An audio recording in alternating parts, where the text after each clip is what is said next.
వచ్చి పొరుగు దిష్టి తీయవమ్మ సిరిగోదారి ఏ పాడు కళ్ళు పడకుండా వీళ్ళిద్దరు కలిసి ఉండాలి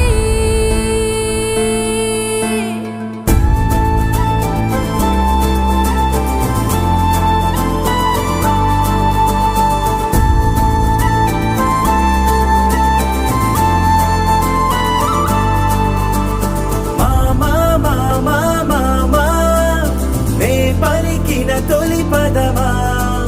నాకే దొరికిన వరమా నాకై నిలిచిన బలమా నీ కాలి అడుగుల్లో ఉంది నా గుడి నీ నోటి పలుకుల్లో ఉంది నా బడి పుడుతూనే నీ ఒడిలో పాపనై పడి నీ పేరై మోగింది గుండె సవ్వడి